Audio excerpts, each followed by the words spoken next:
আসসালামু আলাইকুম বন্ধুরা, আশা করি আপনারা সবাই ভালো আছেন। আজ আমরা নিয়ে এসেছি দুনিয়া টাকার গোলাম নাটকের ১৬ নম্বর পর্বের বিস্তারিত ড্রামা এক্সপ্লেইন। আগের পর্বের শেষে আমরা দেখেছিলাম লকার নাম্বার ৯২-এর রহস্য উদ্ঘাটনের আগেই দাউদ খানের লোকদের হামলায় গুলিবিদ্ধ হয় গোলাম। গুরুতর আহত অবস্থায় তাকে হাসপাতালে ভর্তি করা হয়। আর সেই ঘটনার পর থেকেই পুরো চৌধুরী পরিবার নেমে পড়েছে এক অনিশ্চিত অপেক্ষায়। চলুন এবার শুরু করা যাক আজকের পর্বের প্রতিটি ঘটনা, একদম সিন বাই সিন। পর্বের শুরুতেই হাসপাতালের করিডোরে এক ভয়াবহ উদ্বেগের পরিবেশ দেখা যায়। শাফিজ দ্রুত নিরাপত্তার ব্যবস্থা করে তার লোকদের নির্দেশ দেয়, তোমরা দুজন গেটে থাকবে, কড়া নজরদারিতে থাকবে। যে কোনো সময় দাউদ খানের লোকজন চলে আসতে পারে, সবাই সাবধানে থাকবে।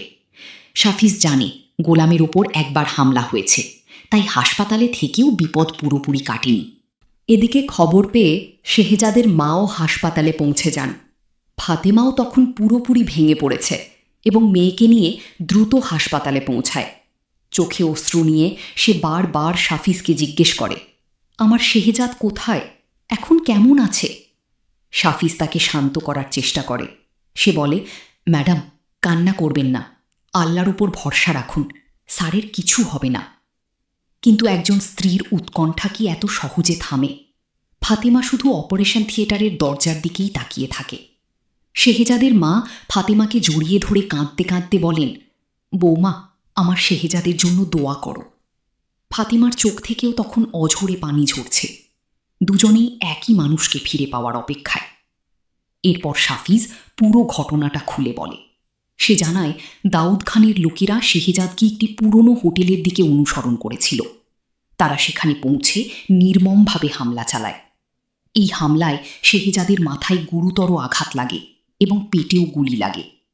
সব শুনে উপস্থিত সবাই স্তব্ধ হয়ে যায়। তারা বুঝতে পারে এটি কোনো সাধারণ আক্রমণ ছিল না, এটি ছিল পরিকল্পিত হত্যার চেষ্টা। কিছুক্ষণ পর অপারেশন থিয়েটার থেকে একজন ডাক্তার বেরিয়ে আসেন। সবাই ছুটে গিয়ে তাকে ঘিরে ধরে। ফাতেমা কাঁপা গলায় জিজ্ঞেস করে, ডাক্তার সাহেব আমার স্বামী কেমন আছেন? ডাক্তার শান্তভাবে বলেন, অপারেশন চলছে, আপনারা ধৈর্য ধরুন। 4 জন সিনিয়র বিশেষজ্ঞ ডাক্তার একসঙ্গে অপারেশন করছেন, এখন বাকিটা আল্লাহর ইচ্ছা। এই কথা শুনে সবাই আরও বেশি দোয়া করতে থাকে। এদিকে দৃশ্য পাল্টে যায় দাউদ খানের আস্তানায়। দাউদ খান নিজের লোকদের উপর প্রচণ্ড রেগে যায়। সে চিৎকার করে বলে, তোরা এতগুলো মানুষ গিয়েও একটা কাজ ঠিকমতো করতে পারলি না? একজন লোক ভয়ে ভয়ে উত্তর দেয়, বস আমরা গোলামকে গুলি করেছি। কিন্তু এই উত্তর শুনে দাউদ খান আরও ক্ষেপে ওঠে, কারণ তার কাছে সবচেয়ে গুরুত্বপূর্ণ ছিল লকার নাম্বার ৯২-এর অবস্থান। সে গর্জে ওঠে, লকারের লোকেশন জেনেছিস? লোকটি মাথা নিচু করে বলে, না বস, বলার আগেই সে অজ্ঞান হয়ে গেছে। এই উত্তর শুনে দাউদ খান ঠান্ডা গলায় কিন্তু ভয়ঙ্কর একটি নির্দেশ দেয়। সে বলে, শোন, ও যদি বেঁচে থাকে তাহলে আগে লকারের লোকেশন বের করবি, আর যদি মরে যায় তাহলে নিশ্চিত হয়ে আসবি যে সব শেষ। দাউদ খানের এই কথাতেই স্পষ্ট হয়ে যায় তার কাছে মানুষের জীবনের কোনো মূল্য নেই। তার কাছে সবচেয়ে মূল্যবান শুধু লকার নাম্বার ৯২-এর রহস্য। এদিকে হাসপাতালে হঠাৎ একজন নার্স দ্রুত বেরিয়ে এসে জিজ্ঞেস করেন, রোগীর পরিবারের কেউ আছেন?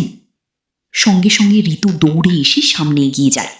নার্স বলেন, রোগীর জন্য ও পজিটিভ রক্ত দরকার, আমাদের স্টকে যা আছে তা যথেষ্ট নাও হতে পারে। এক মুহূর্ত দেরি না করে ফাতেমা বলে ওঠে, আমার রক্ত ও পজিটিভ, যতটুকু দরকার আমি দেব, শুধু আমার স্বামীকে বাঁচিয়ে দিন। তার চোখে তখন ভয় নেই, দ্বিধা নেই, আছে শুধু একজন মানুষকে বাঁচিয়ে রাখার প্রবল ইচ্ছা। ডাক্তার তাকে সঙ্গে নিয়ে ব্লাড ডোনেশনের কক্ষে চলে যান। ফাতেমা মনে মনে শুধু একটি প্রার্থনাই করতে থাকে, হে আল্লাহ, আমার জীবন থেকে যা খুশি নিয়ে নিন, কিন্তু আমার শেহজাদকে আমার কাছ থেকে কেড়ে নেবেন না।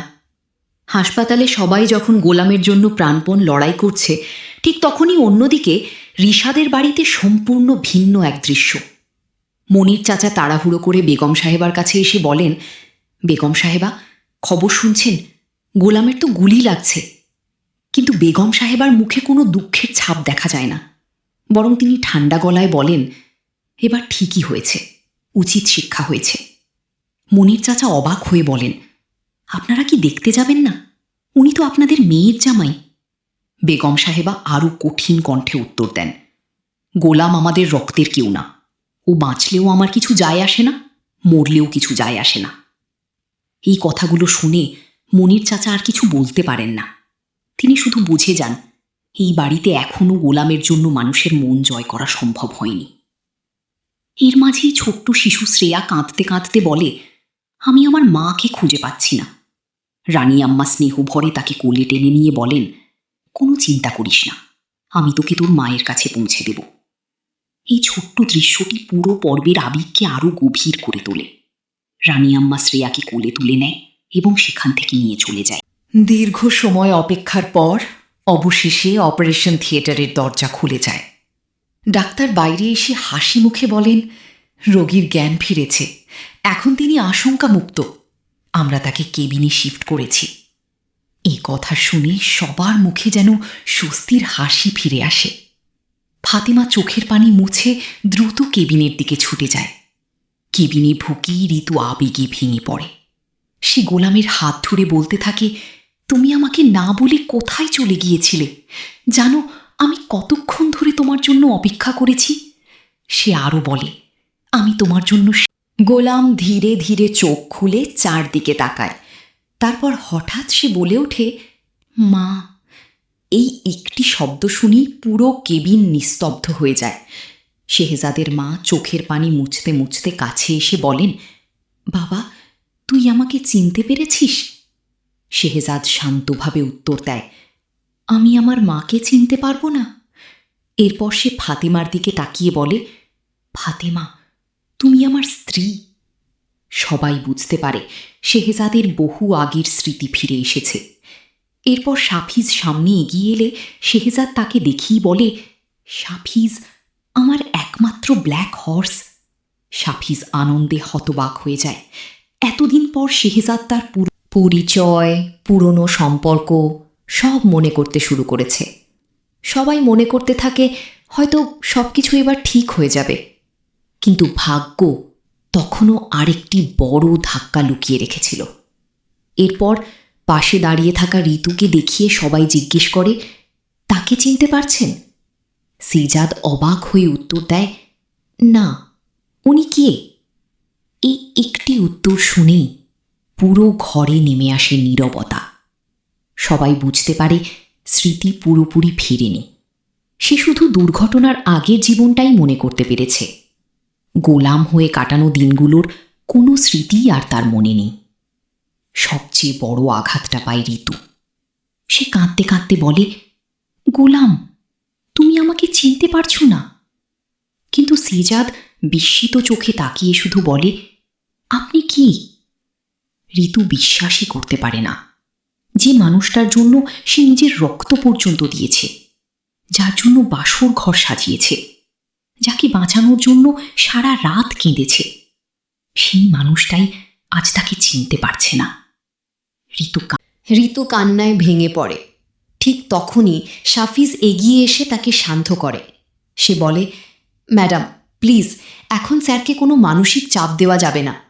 সাফিজ ধীরে ধীরে ফাতেমাকে কেবিনের বাইরে নিয়ে যায়, আর শেহজাদ বিস্মিত চোখে তাদের চলে যাওয়া দেখতে থাকে।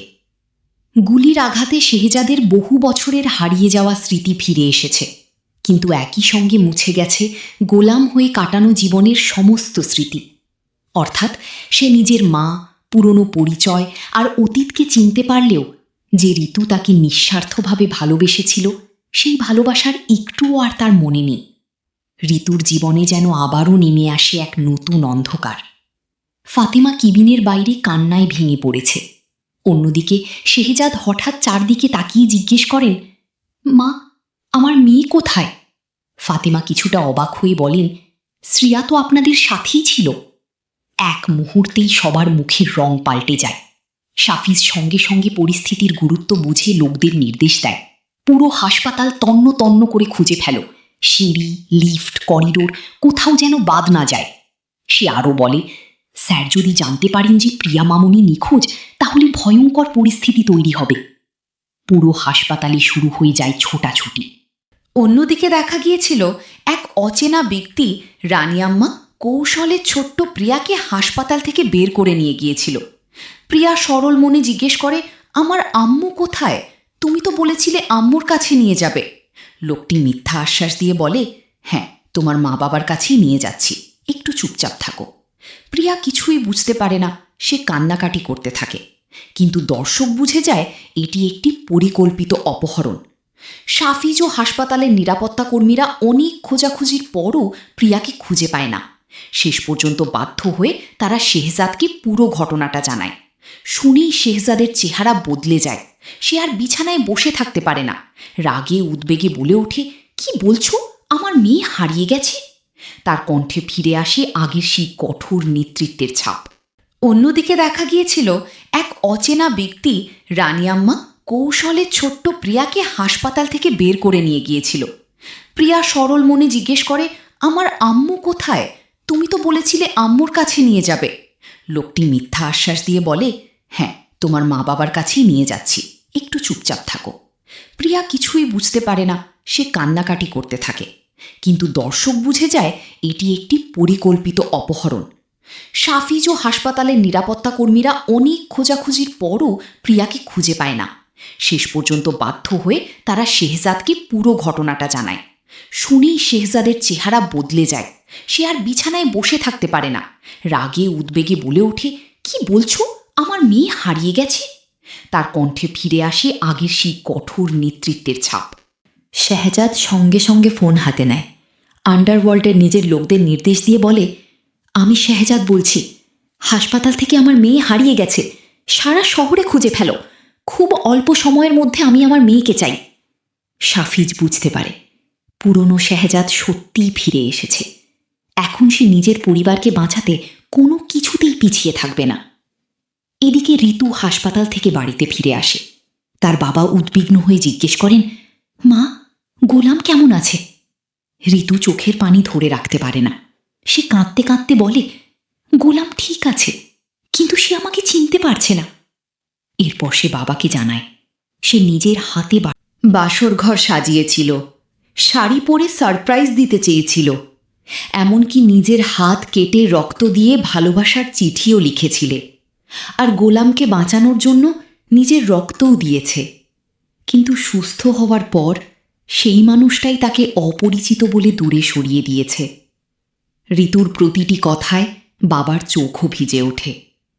এদিকে অপহরণকারীরা প্রিয়াকে একটি গোপন আস্তানায় নিয়ে যায়। ছোট্ট প্রিয়া বারবার বলে, আমি আমার মায়ের কাছে যাব, কিন্তু তারা তাকে জোর করে চুপ করিয়ে রাখে। স্পষ্ট বোঝা যায় এই অপহরণের পেছনেও বড় কোনো ষড়যন্ত্র লুকিয়ে আছে। একদিকে শেহজাদ তার পুরনো স্মৃতি ফিরে পেলেও ফাতিমার ভালোবাসা ভুলে গেছে। অন্যদিকে সেই সুযোগেই শত্রুরা তার সবচেয়ে বড় দুর্বলতা, তার মেয়ে প্রিয়াকে অপহরণ করেছে। এখন প্রশ্ন একটাই, শেহজাদ কি সময় মতো নিজের মেয়েকে উদ্ধার করতে পারবে, নাকি দাউদ খানের নতুন ফাঁদে আরও বড় বিপদ অপেক্ষা করছে? হাসপাতালের ঘটনা জানার পর মনির চাচা চুপচাপ বাড়িতে ফিরে আসেন। তিনি বারবার গোলামের কথাই ভাবছিলেন। ঠিক তখনই তিনি ঋতুর ঘরে যান। হাতে এক কাপ চা নিয়ে তিনি বলেন, ম্যাডাম, আজকেও কি আমি রান্না করব? কাল রাতে তো কিছুই খাননি। কিন্তু ঋতু তখন সম্পূর্ণ ভেঙে পড়েছে। সে কোনো উত্তর না দিয়ে শুধু চুপচাপ বসে থাকে। মনির চাচা আবার বলেন, একটা কথা বলি ম্যাডাম, ফাতেমা ম্যাডামও আসে নাই, গোলামও আসে নাই। দুজন আবার কোথাও চলে গেল নাকি? এই কথা শুনেই ঋতুর কষ্ট আরও বেড়ে যায়। সে বিরক্ত হয়ে শুধু বলে, মনির চাচা, আমাকে একটু একা থাকতে দিন। মনির চাচা আর কিছু না বলে নীরবে সেখান থেকে চলে যান। হাসপাতালের ঘটনা জানার পর মনির চাচা চুপচাপ বাড়িতে ফিরে আসেন। তিনি বারবার গোলামের কথাই ভাবছিলেন। ঠিক তখনই তিনি ঋতুর ঘরে যান। হাতে এক কাপ চা নিয়ে তিনি বলেন, ম্যাডাম, আজকেও কি আমি রান্না করব? কাল রাতে তো কিছুই খাননি। কিন্তু ঋতু তখন সম্পূর্ণ ভেঙে পড়েছে। সে কোনো উত্তর না দিয়ে শুধু চুপচাপ বসে থাকে। মনির চাচা আবার বলেন, একটা কথা বলি ম্যাডাম, ফাতেমা ম্যাডামও আসে নাই, গোলামও আসে নাই। দুজন আবার কোথাও চলে গেল নাকি? এই কথা শুনেই ঋতুর কষ্ট আরও বেড়ে যায়। সে বিরক্ত হয়ে শুধু বলে, মনির চাচা, আমাকে একটু একা থাকতে দিন। মনির চাচা আর কিছু না বলে নীরবে সেখান থেকে চলে যান। একটি গুলি শুধু শেহজাদের শরীরকে আহত করেনি, তার জীবনকেও দুই ভাগে ভাগ করে দিয়েছে। সে ফিরে পেয়েছে নিজের পুরনো পরিচয়, কিন্তু হারিয়ে ফেলেছে গোলাম হয়ে কাটানো জীবনের সব স্মৃতি। ফাতিমার নিঃস্বার্থ ভালোবাসা আজ তার কাছে সম্পূর্ণ অচেনা, আর সেই সুযোগেই শত্রুরা অপহরণ করেছে ছোট্ট শ্রিয়াকে। এখন সামনে অপেক্ষা করছে আরও বড় সংঘর্ষ। শেহজাদ কি নিজের মেয়েকে উদ্ধার করতে পারবে? ফাতিমা কি আবারও তার স্বামীর হৃদয়ে নিজের জায়গা ফিরে পাবে? আর লকার নাম্বার 92 এর রহস্য কি শেষ পর্যন্ত প্রকাশ পাবে? এসব প্রশ্নের উত্তর মিলবে দুনিয়া টাকার গোলাম নাটকের পরবর্তী পর্বে। তো বন্ধুরা, এই ছিল দুনিয়া টাকার গোলাম নাটকের 16 নম্বর পর্বের সম্পূর্ণ ড্রামা এক্সপ্লেন। ভিডিওটি যদি আপনাদের ভালো লেগে থাকে তাহলে অবশ্যই একটি লাইক দিন, বন্ধুদের সঙ্গে শেয়ার করুন এবং আমাদের চ্যানেলটি সাবস্ক্রাইব করে পাশে থাকা বেল আইকনটি অন করে রাখুন।